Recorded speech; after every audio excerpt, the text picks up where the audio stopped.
Eu quero que você imagine uma coisa comigo agora, tá? Você acorda normalmente, como todos os dias, toma o seu café, arruma suas coisas, faz o seu caminho de sempre para ir trabalhar. Parece um dia normal, como qualquer outro, só que quando você percebe, do nada, você tem uma espingarda colada no seu pescoço, ligada a um fio. E se esse fio puxar, acabou. E agora que vem a parte mais bizarra, não é um bandido comum, não é um assalto qualquer. É um cara que acredita do fundo do coração dele que ele tá fazendo justiça. E calma, porque essa história não termina onde você acha, tá? Tem julgamento, tem insanidade e, é claro, tem mídia. Então fica comigo até o final, porque eu vou te contar como Tony Kiritsis transformou a própria raiva em um espetáculo público. Então já deixa o teu like, porque o YouTube adora quando você se perturba junto comigo.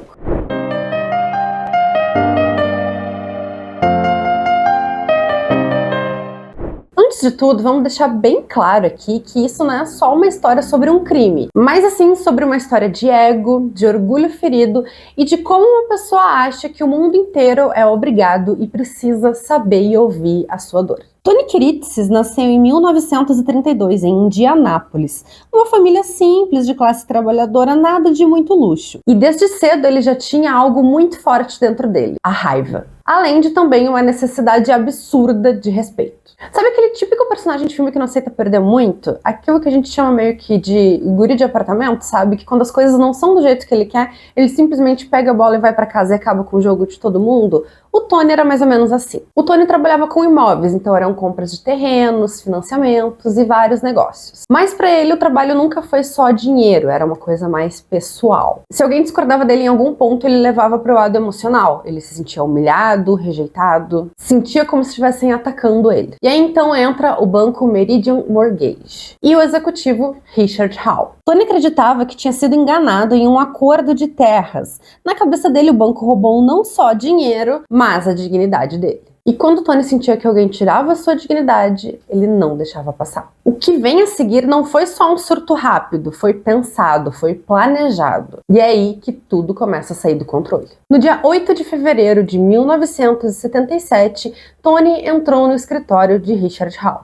Sem gritaria, sem correria, ele colocou a arma no pescoço do banqueiro e ali Richard se viu como um homem morto. Tony saiu com ele pelas ruas da cidade com a arma no pescoço dele e aí então tudo virou um show e um grande espetáculo. Haviam câmeras, repórteres, uma multidão. Tony falava muito, reclamava do sistema, do banco, da injustiça. Ele não queria só dinheiro, ele queria desculpas e ele queria reconhecimento. Queria, né, gente? Queria palco mesmo. E ele conseguiu. Mas quanto mais ele falava, mais tudo ficava perigoso. E daí você deve estar se perguntando, né? E a polícia? Por que ninguém interviu? Por que ninguém atirou? O chefe de polícia, Glenn Baker, assumiu o controle e ele entendeu tudo antes, assim, de todo mundo, antes que o pior acontecesse. Se alguém avançasse ou tentasse qualquer coisa, o banqueiro morreria. Então eles recuaram e foi assim, gente, foram quase 63 horas. O Tony foi andando pela cidade com um homem preso à morte, falando com jornalistas, fazendo discursos de vingança.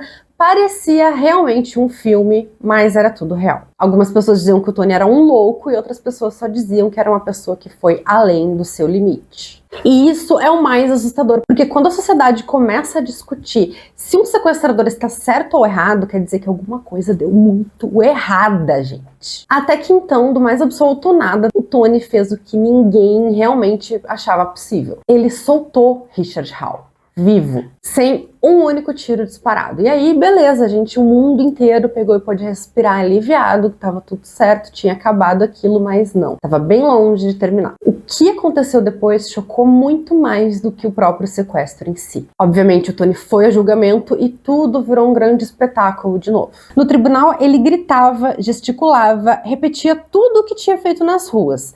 A promotoria dizia que ele planejou tudo, foi calculista e cruel, enquanto a defesa dizia que ele estava quebrado, paranoico e insano. Então veio o veredito.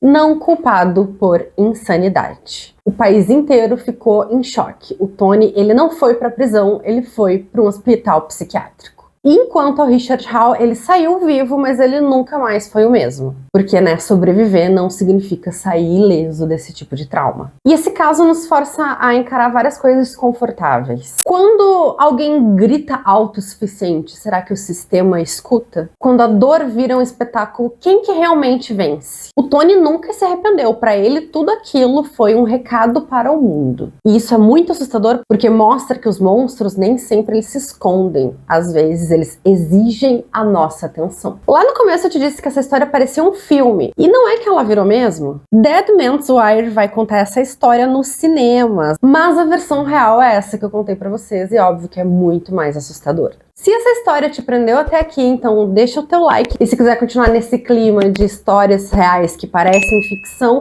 assiste aqui o próximo vídeo que vai aparecer aqui do lado. Cuidem-se e protejam-se para você não ser a próxima vítima.